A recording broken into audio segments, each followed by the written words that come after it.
Hey guys, welcome to Coaching with Chris. I got to tell you, you ain't going to believe this. We are going to, first time ever in Coaching with Chris, we are interviewing the coach, the student, the success, and I think you're going to love it. But if you haven't got signed up for the Windsor's Playbook, make sure you check in. We just got done having our last one. Absolutely killed it. The cool success stories of watching LOs, being able to attract more realtors, get more business, and seeing their success in like 3 days since they've left. It's crazy. So make sure you check out Windsor's Playbook. We got April, we got May, and we got a special June edition coming up. So make sure you check that out. Hey, today I want to interview two people. And Cindy is someone that I have just continued to have conversations with, talk about. We actually strategized for a one call. She's an amazing coach. She's seen it all. That's what I love about Cindy. But she has actually coached Michele Town, which is a cool thing. Lives in Colorado, horse ranch, everything that I love, and gets tons of business. Like I'm talking over $300 million in production in 2025, just absolutely killing it. I think it's going to be fun to learn how she prospects, how she runs a great team, and how she keeps everything straight in this crazy world of mortgage. So Cindy, Michele, are you here? Here. We are so excited to be here. Excited. Yes. Yeah. You know, I said right before we were like backstage the deal, and I says, hey, let's go have some fun. I think this is the fun thing is we learn when we have fun. And I've been talking to my LOs today. We talked about the old John Gordon talk about heroes and warriors and what's the difference between the two. And then what we really learned in the first quarter. Like we went through the shakiest first quarter, rates up, rates down. It was whack. What do you think you guys learned in the first quarter that you maybe want to do differently coming up into the second? Michele? Oh, I'm going to buckle in. I know that It's a roller coaster ride. I think for me, when we kind of got that run on refinance rates, I was not as prepared as I thought I would. So I'm actually taking this time to kind of breathe and settle in and revise a couple of systems that I realized were a little bit broken. Yeah, I feel like I felt the same. I felt like, you know, when you get all of these loans in production and trying to be able to take care of everybody, you had some people like, let me think about it. And then 2 days later, they call and you're like, it's gone. But Cindy, how about you? Coaching all of us and keeping us the wheels on the track. What do you feel like is some things that you want to do differently in the second quarter? Well, you know, like I'm a huge systems person. And I think one of the ways that we level our business out is to really stay focused on systems. And I think, you know, what happens when we have that run in the market, I'm an originator at heart, you know, without question. So like I got so excited coming into this year and, you know, I'm definitely an optimist when it comes to mortgage. There's not even a question. And, you know, I probably got just a little too optimistic about where we were going. You know, I had dinner with my good friend Barry Habib a couple of weeks ago, and we were talking about the market, and we were still on a really great run. You know, rates were still a little bit dipped. And so with everything that's happened, yes, I think it's like keeping the forces steady and coming back to, you know, I always come back to focus on the income and relational activities, and it'll keep you through any market. But the other thing too, like Michele said, is I do feel right now that one of the most important things that is so critical, and Michele will talk more to this, she does such a great job at staying in front of her past client database. And in fact, so much so that Michele has to be careful when she sends an email out to her past client database, because she's got to be ready for the onslaught, because she times it beautifully. Her message is poignant. And when she says, "Are you ready?" they jump, don't they, Michele? They do. They do. Be careful what you wish for. Yeah, that's right. Well, you know, I kind of jumped the gun a little bit, but I'm so excited about hearing what you guys were going to say about the first quarter versus second. But let's go back. Like you, first of all, if anybody's got comments or if you're listening and joining in, make sure you ask us questions, because that's the best part. That's like my favorite part, is to be able to ask the questions. We could jibber jabber, but asking and answering the questions is something that I love to do. So make sure you guys ask us some questions. let's go back. So Cindy, Michele, how long have you guys worked with each other? For those of you who don't know, Cindy and Michele, Cindy's been coaching Michele for many years, but like, we want to know the story. Like, how did you guys meet? And Michele, why did you hire Cindy in the very beginning? And like this huge, beautiful relationship, which I feel like both of you have grown and had amazing success together. Yeah, Michele, I think you should kick this off. So I'll tell you, it was, 10, 11 years ago. I was working at a company. I realized, I was a $60 million producer, which was nothing to sneeze at, very good. Right. But I really wanted to grow, and I really wanted that 100 million was kind of that benchmark, that all of us strive to. And my average loan amount was like 400. And I was like, how do I get my average loan up to 700? And okay. I just didn't know. So Cindy's coach was actually on stage, and I had asked him if he would coach me. And then he said, no, but I've got a great fit. And the reason why I was hesitant with Cindy is because we worked together in the same company. And as a coachee or a coach, it's a place to vent, right? You need somebody to vent to that's going to be a safe place. And I will let Cindy take it over from here, because we were both like a little bit nervous about how this was going to work, and it has just blossomed into something so beautiful. So did you ask Cindy, or like, see this coach that was coaching, you asked him and he's like, I think the best fit would be Cindy. And then you had to like think through or process that, right? And then pick up the nerve. Did you call Cindy or? Well, one of the great things about me, and Cindy will attest to this, when I make a decision, I go for it. I'm all in. There's no hesitation. Yeah, there's no hesitation. I just go, if I'm doing this, I'm going to give it my all. So I believe I had met her. I actually called you, Cindy, and I said, hey, I spoke to your coach, and he's not taking on any clients, but I do need some help. And I think it took her 2 days to come back to me, because I'm a very strong personality, and I am an extraordinary worker. I was bred to work, is what I think. I came out of the womb with a pen in my hand. And I come from that age where work was important, and I just knew I needed help, and I didn't know how to get there. And I was very sharp. And I always tell people what Cindy did to me is she made me the square box, and then took it and made it into a soft, sappy circle, which I wouldn't change anything, nothing. Well, Chris, I have to share, when I got the phone call, and I had launched my coaching company prior, but I was still running a branch and still running an origination team. And I was coaching on the side. I think when I launched my company, I felt like I had to give up my origination business, but they actually wanted me to stay on. And I started coaching our branch leaders and our loan officers in our division. And when I got the call from Michele, because I knew Michele and I certainly knew her reputationally, she was a tough cookie. And I'm going to be honest, when I got the call, I remember the first thought when I hung up the phone, I told her I'd give it some thought. I remember it like yesterday. I'm like, ooh, this is either going to go really well or really poorly. And I was like, because if she wasn't happy, she was going to make sure everybody knew. Right. So, but I'm always up for a challenge, because that's just how I'm wired. What? You felt pressure.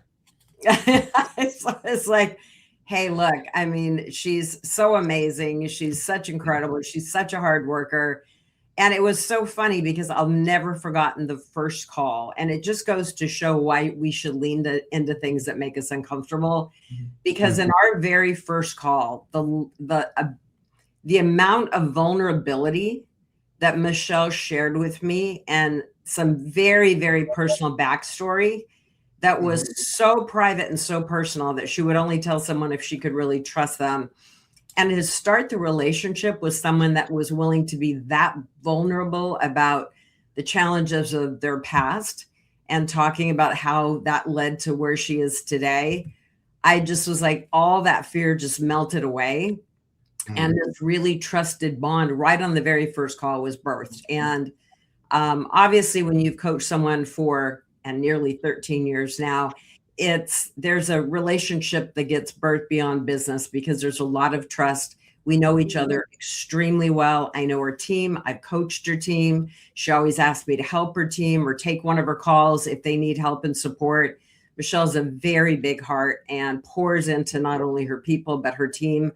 And she cares immensely, would do anything in the world to help other people be successful. I asked her several years ago to join our coaching staff, which she graciously has done, even though she's a crazy busy originator. And she's a wonderful, wonderful coach and just wants to pour into other people. Beautiful gift. That's so cool. By the way, guys, just so you know, full disclosure, my daughter just made a comment about that, but like this wouldn't even have happened without her. Michelle, she calls me one day and she says, "Hey, do you know Michelle Town?" I go, "No." And she goes, "Cindy does." Oh my And God. I go, "Oh." Amazing. And she tells me your story. She knew your story.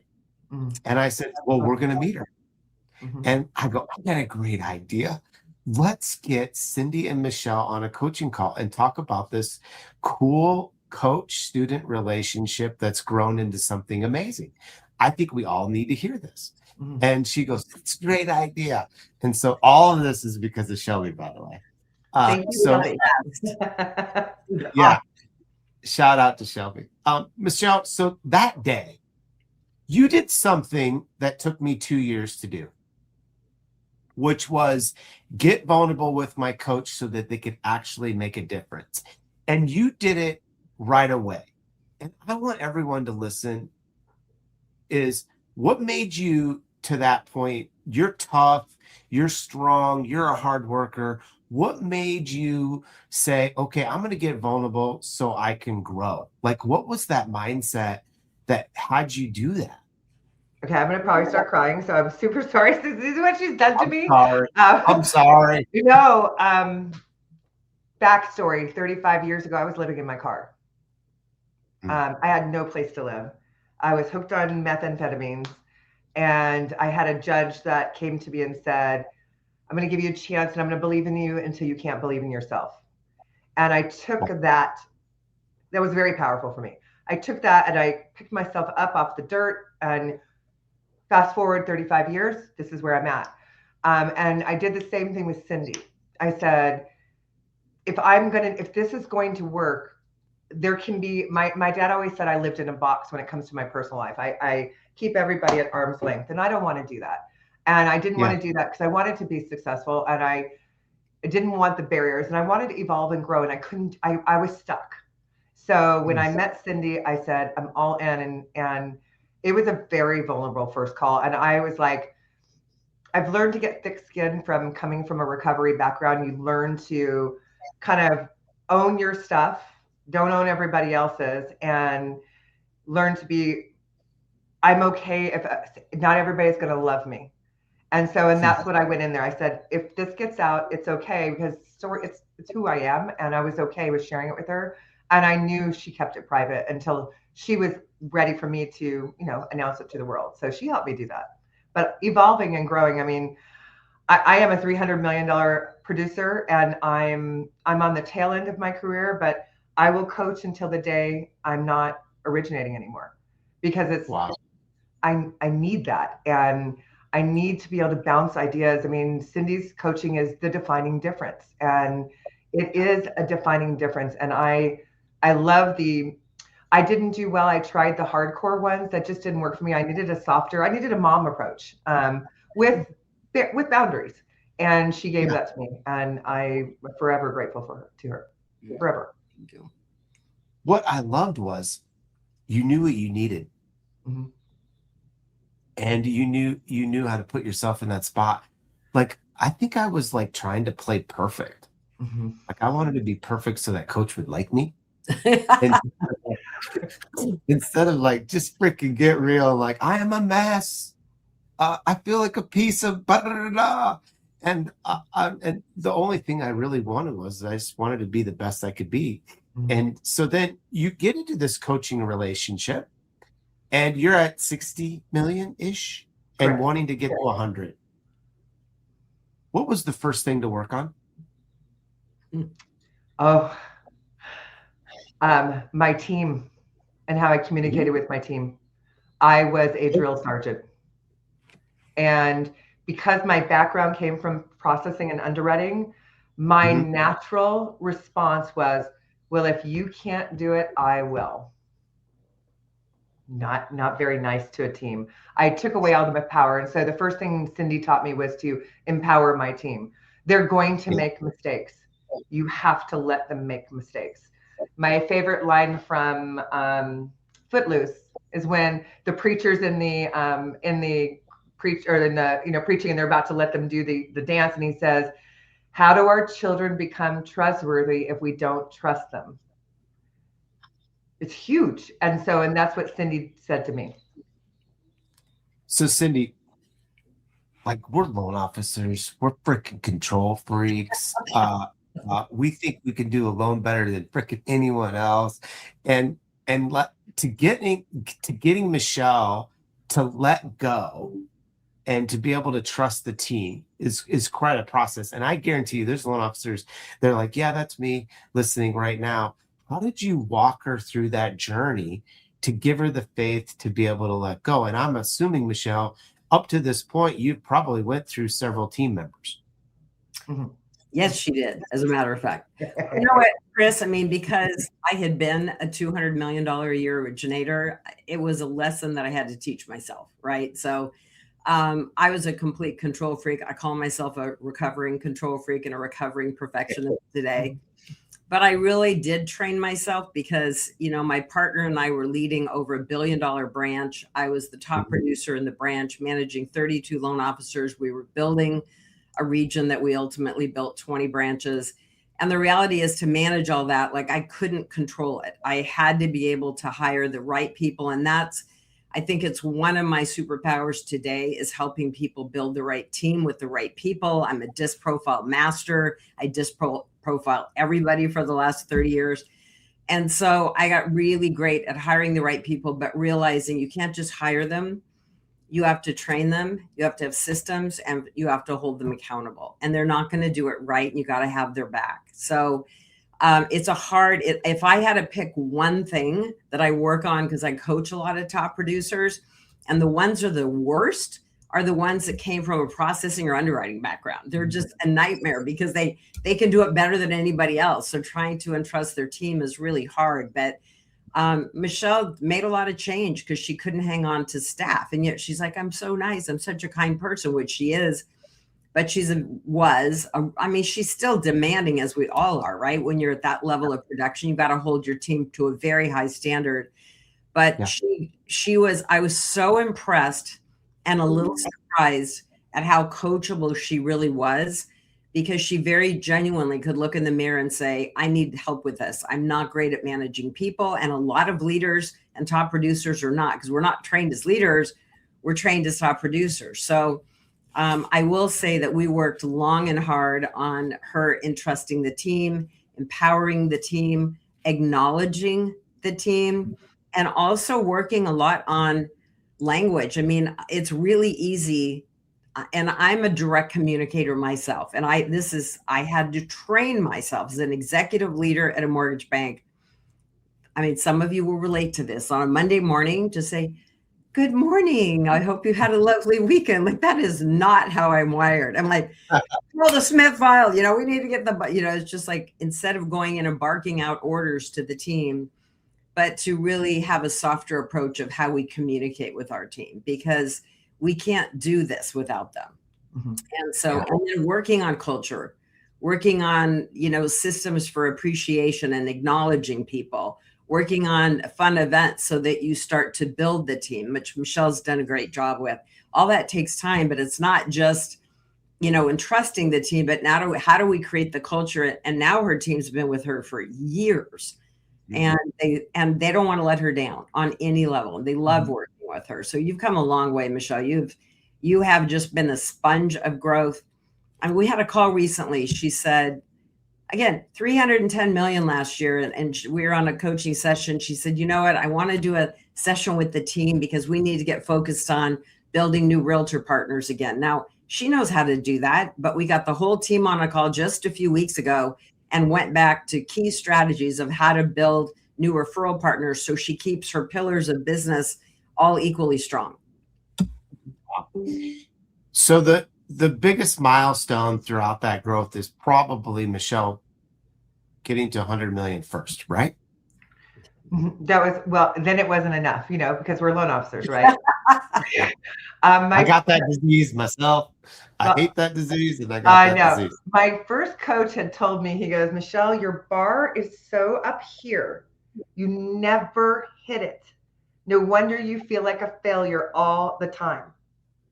So what he did and what Cindy did, they helped me bring the bar here. I'm still reaching, right? But I'm going to hit that bar. I've got to touch it. It's, Chris, you're a horseback rider. You can't always, bully the horse. You got to give them that, you're like, okay, I pick up that canter better. And then you got to let them lope off and do something they like and go, good boy.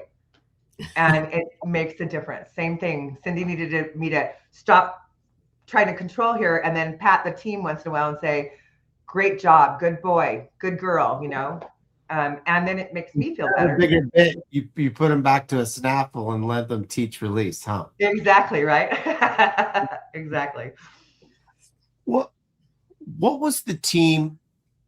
What was the team build up to 100 million? Because I think that relates to a lot of LOs listening.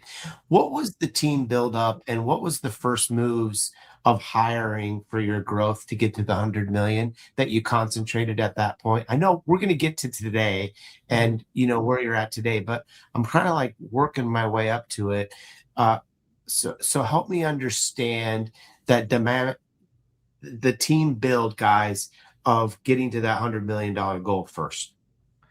So the team build, I actually, at that time, I had one TC or junior LO, depending on how you do it. And then I had I had in-house processing, and we worked hard. We actually hired in another person to assist him because I was throwing in volume. And once we hit the 100 million, our next immediate step was to hire again.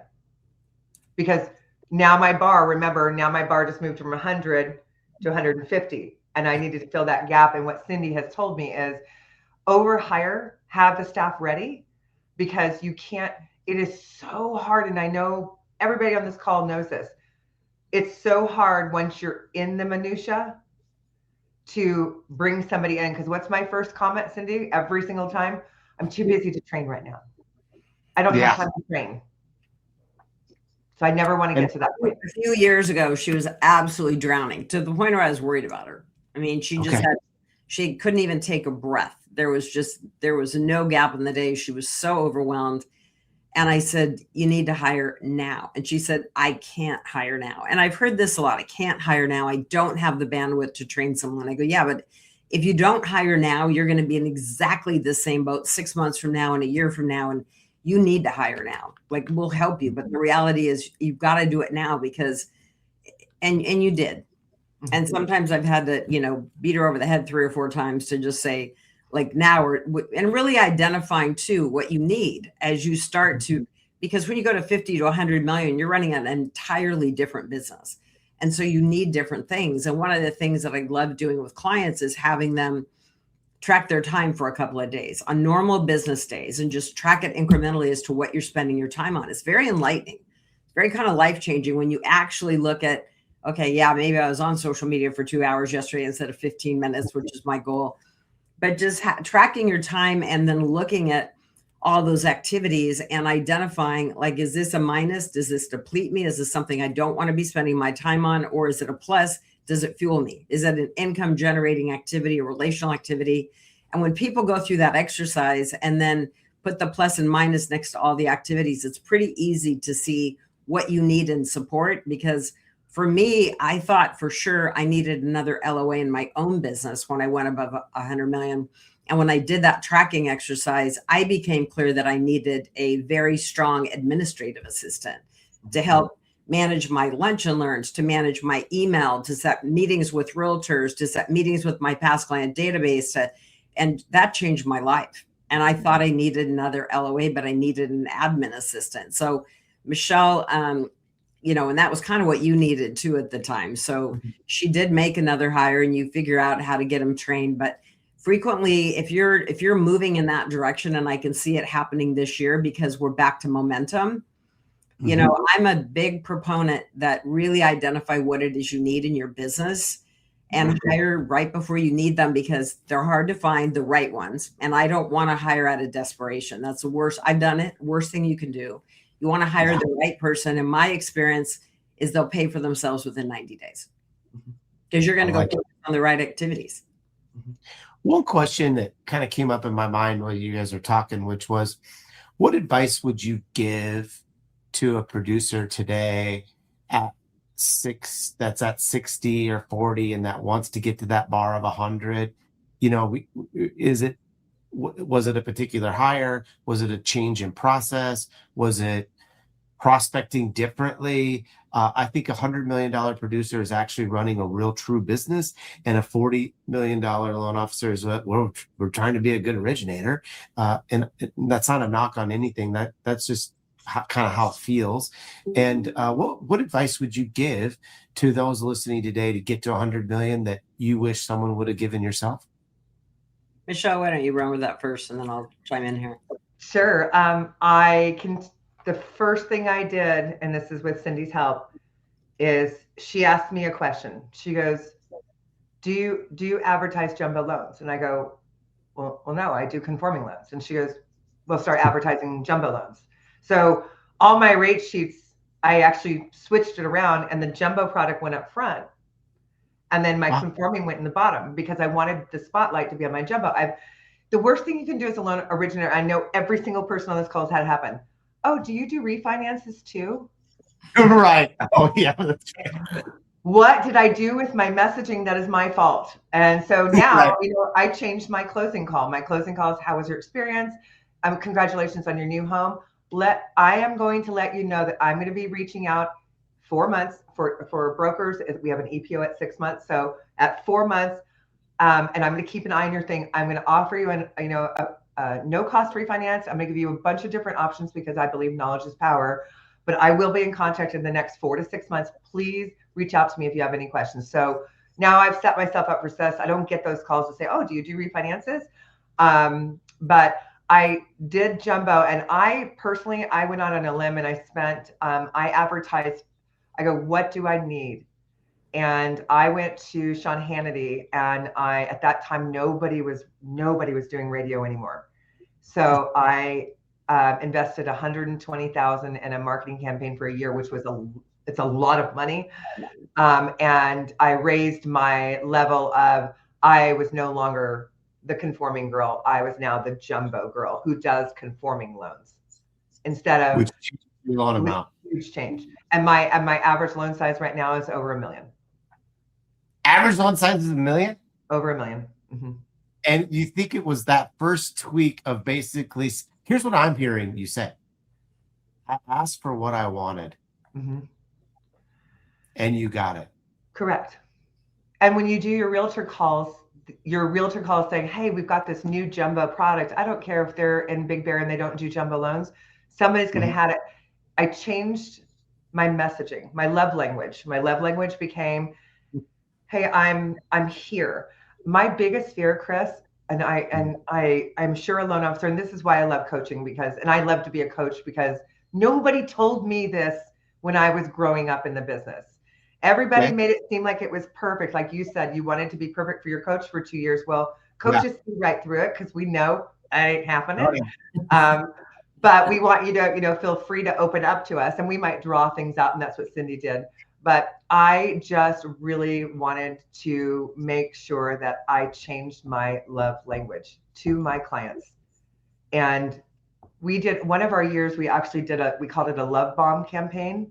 So we actually got these cards, and there's some therapeutic cards, and they said love bomb on it. And we would send them out in our thank you cards with our clients. And we put it in a little envelope, because we wouldn't know what it said, and said, here's your love bomb for today. That was one of my most successful campaigns. And do you know what it cost me? Nothing. A stamp, the cards I'd buy in bulk, and a little bit of time, because I wrote handwritten notes. I promise you, I'm stealing that. Love bomb. That is so good. I think you just got those on Amazon, Michele. I did. I bought them on Amazon. Yeah. They were her love bomb cards. I remember that. That's awesome. Well, and my response to how do you go from 40 or 50 to 100? What I became so aware of this last year, Chris, was I had 5 different private one-on-one calls with different clients. And within a 2-week period, I heard the same story. And that's when I know there's a really big gap in people's business, because these are originators all across the nation. And I was coaching one of my clients in Florida, and he had just met with, and he's a big producer. He's over 100 million. And he had just met with a really high producing real estate team. And he was excited about the meeting. The meeting went great. And this is what typically happens, right? You get the meeting goes great. And he's like, Cindy, it's 2 weeks later. I've done nothing to follow up, because he's so busy with his branch and his region and his production. And he said, I'm just missing the mark. I wasted my time and theirs. So I built, it's how a lot of my training content comes about, right? So I built a follow-up campaign that I could just give them the step-by-step. And they're simple, but systems really help build relationship. Getting the meeting is great, and that's the first step. But many people lack the system of follow-up that actually generates the relationship. So a lot of my focus is connection to conversion. How do we take that client, build a real relationship through a first meeting strategy that's very unlike most other strategies? So you stand out in the first meeting. I like to coach people that as you're going into that meeting, to have an outcome that you want to create from that meeting before you go in. What is it that you want to achieve? Because that's just having that determination as you go in. You're more intentional about how you lead the meeting. And I always know, I just had a meeting this morning with a national leader. If I'm in a first meeting with someone, I have one outcome desired. Second meeting, follow-up meeting. Because it's in that second meeting that we'll create the relationship. And then they self-select in to work with me. And so I think that having that strategy and then be able to go back to your office and have a very simple, here's step number 1, here's step number 2, a very simple follow-up campaign for the next 6 weeks to actually solidify that relationship.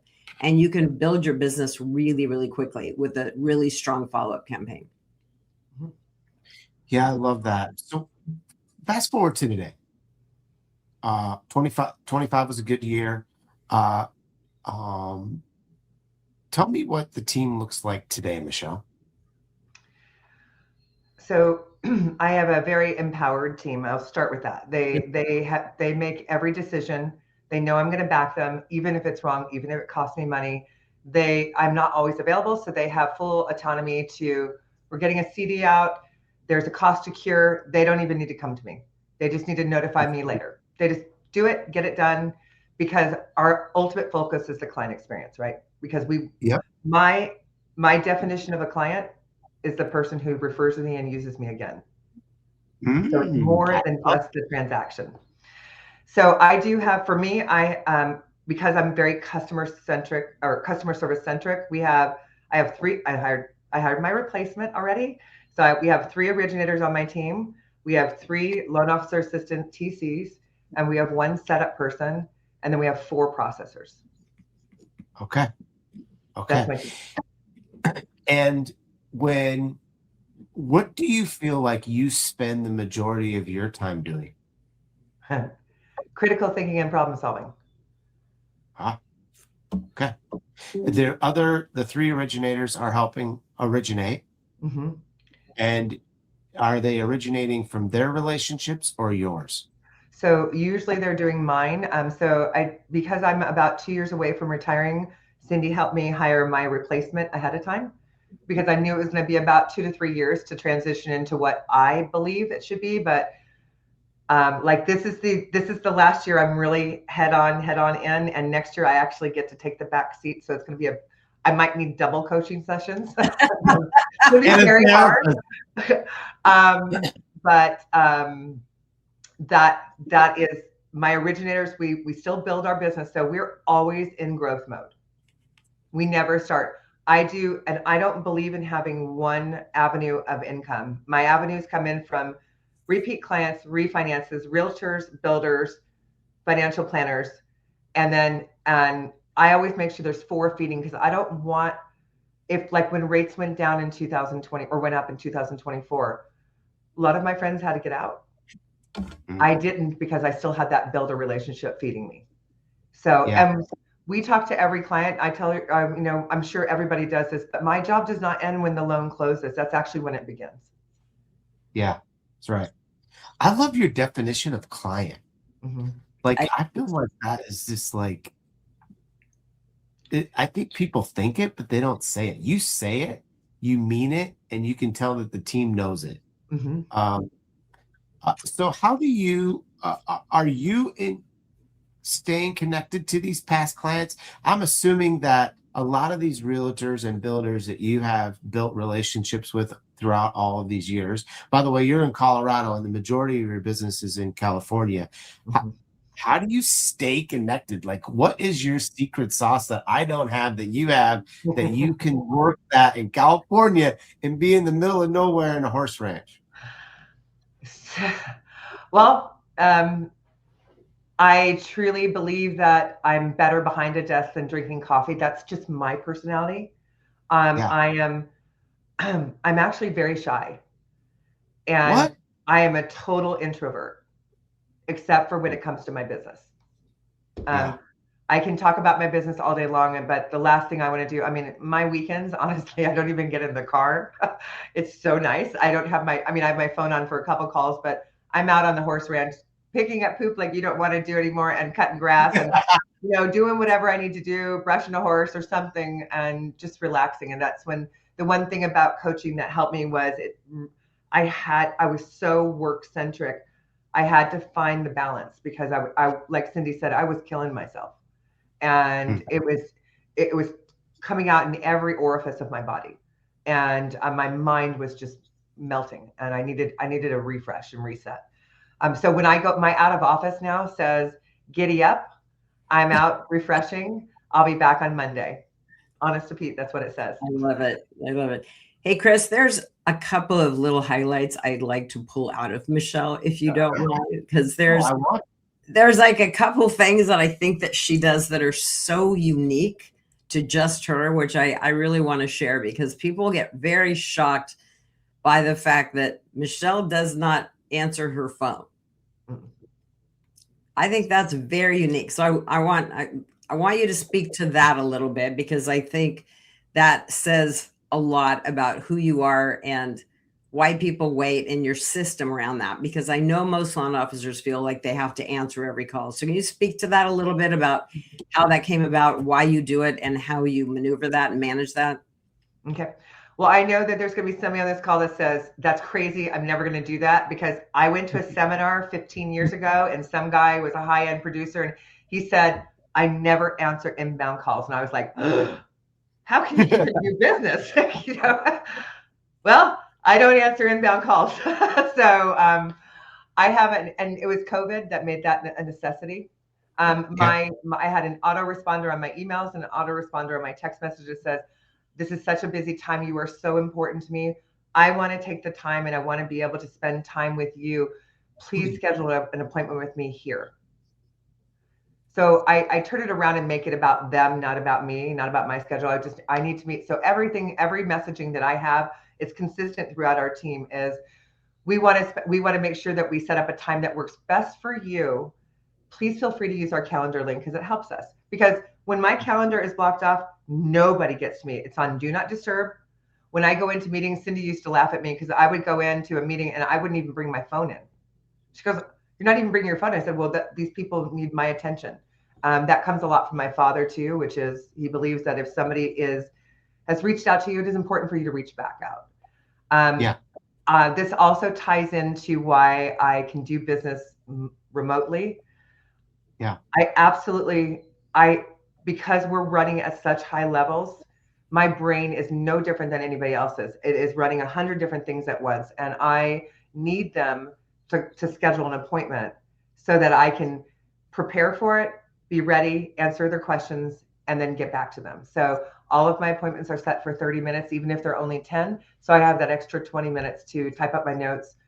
My biggest motto in this business is finish what you start. Because We are shiny object people. We get distracted. So. I've never forgotten, Chris, when I was on a coaching session with Michele, and she ran a branch. She had a brick and mortar branch in San Clemente, right, Michele? Correct. In Southern California. And she had tracked how many clients had actually come to her office over the last year. And she had 7 clients come visit her office over the year. So she thought, I can save $10,000 by shutting down the branch and just going entirely virtual. So she did that first and saved a ton of money. And then I get a call one day and she said, I just want to be closer to family. I'm going to sell my ranch. I'm going to move to Colorado. And I literally, my eyes were like saucers. I'm like, what is she doing? She has to be out of her mind because she was doing so much business and she was so determined and committed. And so she picked up, sold everything, moved to this beautiful ranch in Colorado in the middle of nowhere, by the way. Excuse me.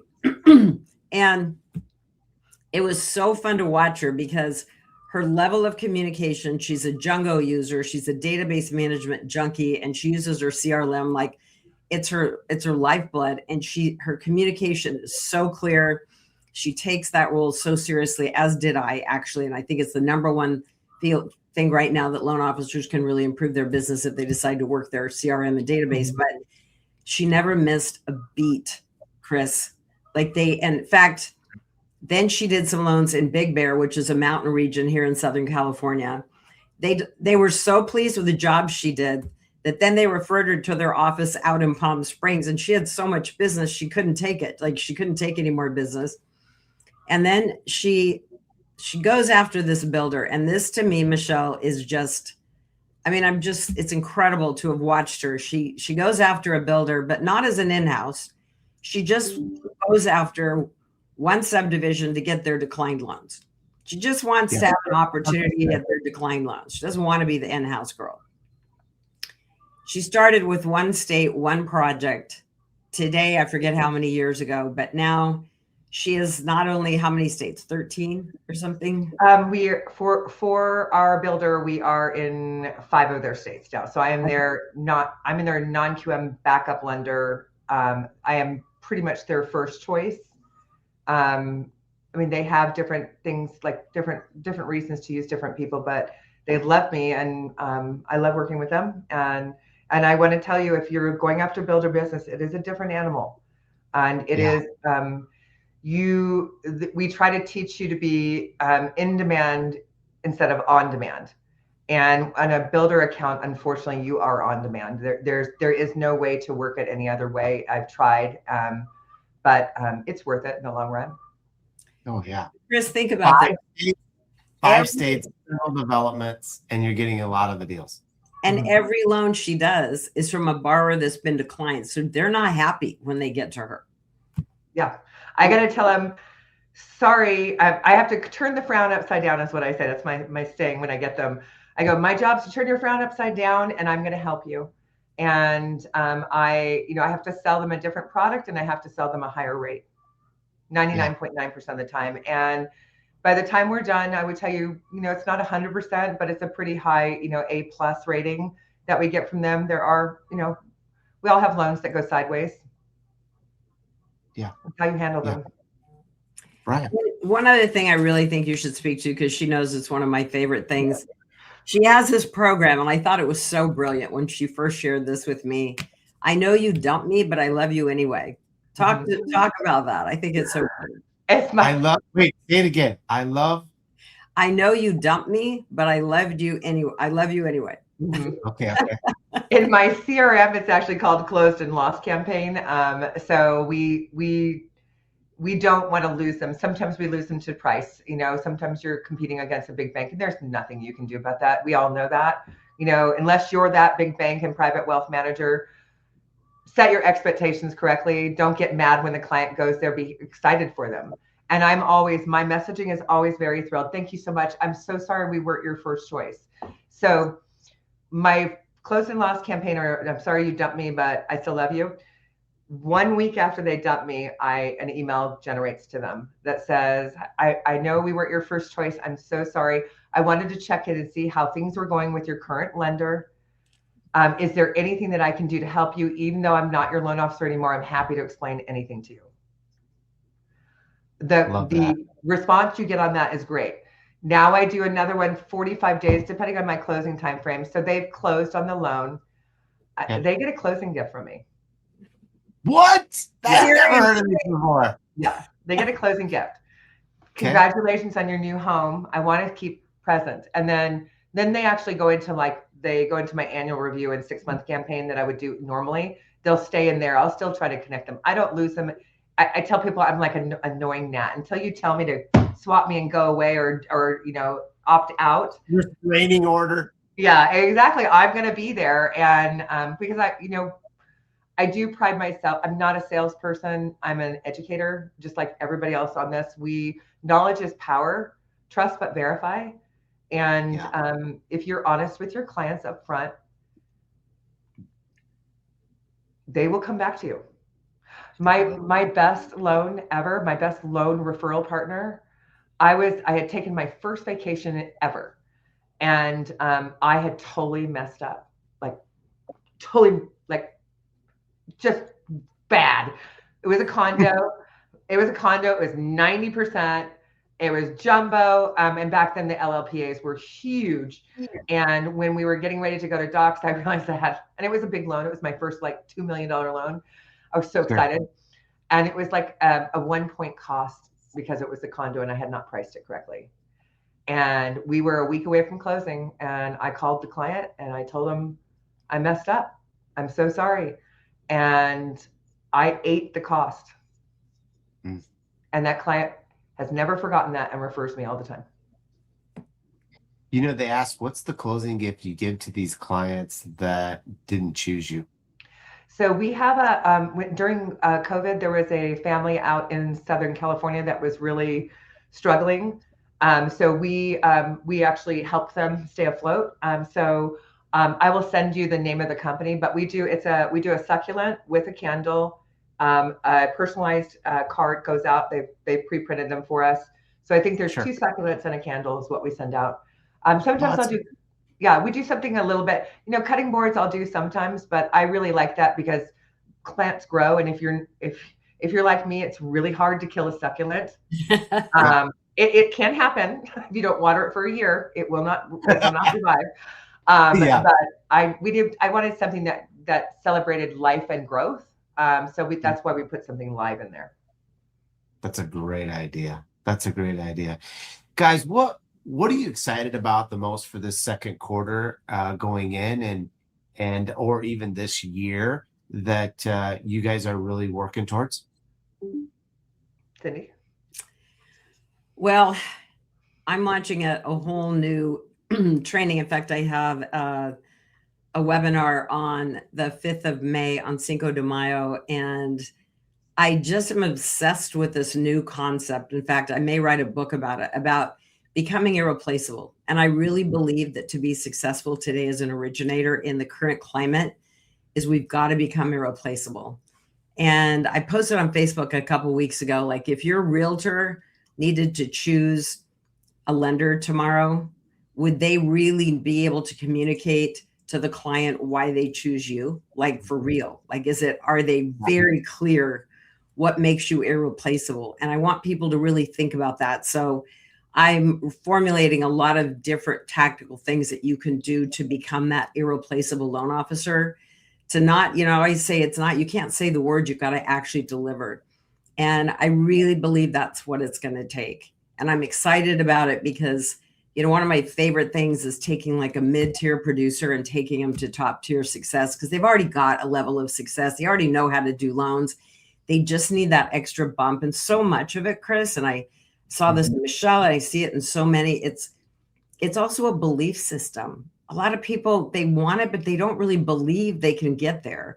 And when you start to break that open and they start to see there's a path and they start to get some momentum, it's so fun because the business gets exciting and fun again. And I want people to be happy and enjoy this business again instead of burnt out like so many people are.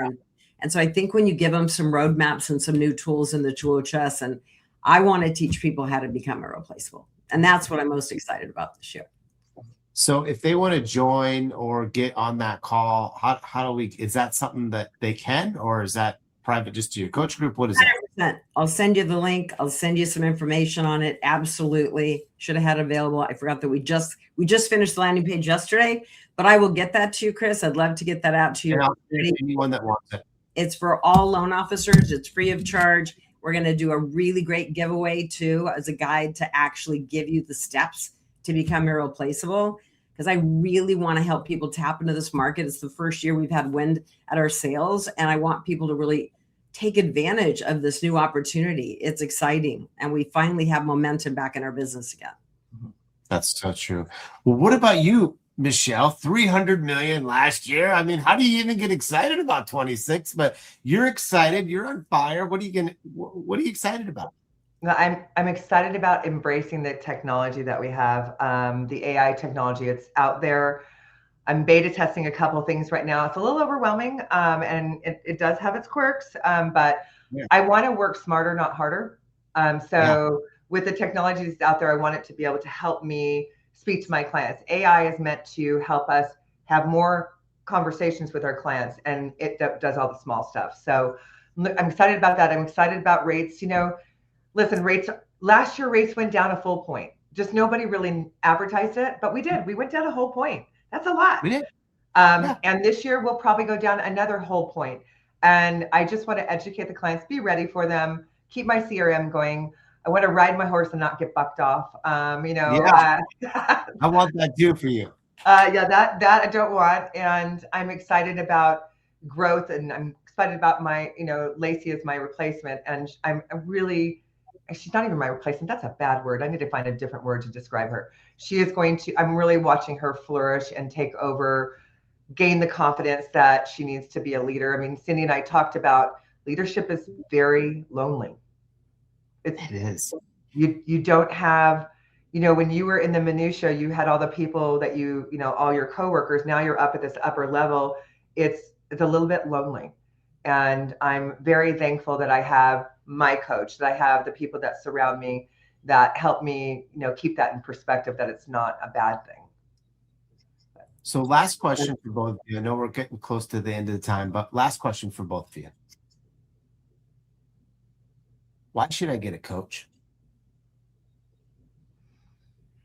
Michele, I'm going to let you jump in here. I told Cindy I was going to say this. Why not? Oh my gosh.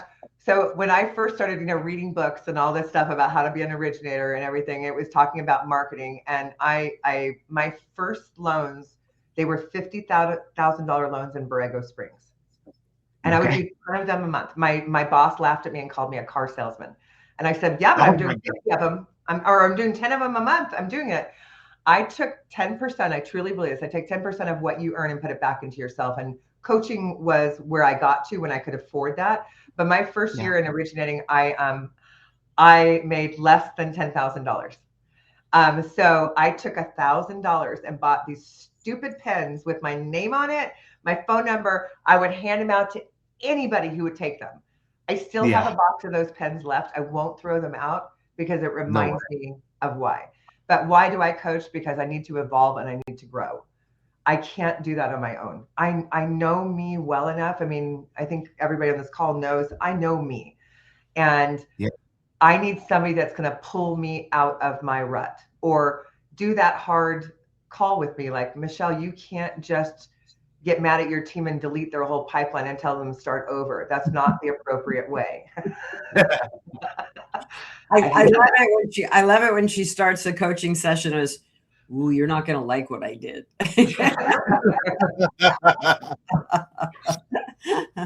But that's why I coach. I think it's invaluable. There's no price tag on it. Everybody thinks it's invaluable, and you need to invest back in yourself. If you want your business to grow, there is no way to grow without it reinvesting back in yourself. Yeah, and they just see things that we don't see. Mm-hmm. Mm-hmm. And I need that too, Michele. Cindy, how about you? I mean, it's come from a coach. I've had a coach for 40 years. And, the reason I became a coach was because as I started to gain really great success as an originator, and I became very strategic in strategies. I became obsessed with trying to figure out how I could build a relationship with a realtor in record speed. And I started reading books on psychology and mindset and energy and going about it a different way and going like, I mean, because I wanted a real connection. I wanted an organic connection. I didn't want to just, I wasn't just looking for a loan. I wanted to be in partnership with my agents, and I built that. But I would never, as quickly as, I mean, 10 years in, I've never forgotten it. You know, I woke up one morning, it's how I ended up with a production partner out of sheer, I mean, I just didn't have a choice. I woke up one morning at 4 a.m. and I started crying, and my husband woke up and he goes, "What's wrong?" And I had 30 million in process that month. And I had one assistant, and I literally, the wheels just came off my business completely. And, so realizing that, you know, I absolutely needed high level coaching. I couldn't afford it, or I didn't think, my first coach was $20,000. But, you know, I just never looked back. I had a coach my entire career. I have a couple of different coaches today. They help keep me on track. They help me see through a different lens. They help me make bold choices I wouldn't make for myself. And they help pick me up when, you know, we all have those days where you feel like you get slapped upside the head 85 different times. You're just like, geez. So, I mean, as I started to coach and train other people internally in my organization as the sales manager, and if I came up with a strategy that I implemented, it worked, then I would roll it out monthly to our 32 loan officers. And then I would roll it out nationally to Loan Toolbox. And I thought 90% of the people will never do it. But if 10%, if I can help them be more successful. And I started getting people, you know, writing me and emailing me. And I just thought at that point, after 28 years in the mortgage industry as in the top 100, I'm like, I had this calling that I wanted to help more people in a really meaningful way. And so I get to wake up every morning and spend my day really helping successful people grow to another level and to help them believe it's possible. And it's like, seriously, I love my job, and I love this business more than anything. I have such passion for it. I always say it's not what I do. It's like who I am. It's in the core of my being. And I think a lot of us understand what that feels like, right? I know I'm talking to two of them right now. Well, guys, thank you. I can't believe 56 minutes just went by. Like, it felt like 5 minutes. I just love talking to you. You're so cool, Michele. I love your success. It is just enlightening. I can't wait for more people to listen to this. You know, they don't want to watch it. They want to listen to Apple and Spotify and all the other ways. But you guys truly made a difference. Thank you so much for going on Coaching with Chris, because what we heard today, the nuggets, the inspiration, the truth, the vulnerability, you just can't put a price on it. And I just appreciate you two so much. So thanks for being on Coaching with Chris. Thanks, Chris. So great. And thank you to Shelby. Yes. And thanks, Shelby. You're the best. And Michele, thank you so much. It's always such a pleasure for you to share your gifts. It means a lot. Thank you, sweetheart. You're amazing, Chris. You're amazing, Cindy. Thank you for having me. See you guys. Bye, y'all.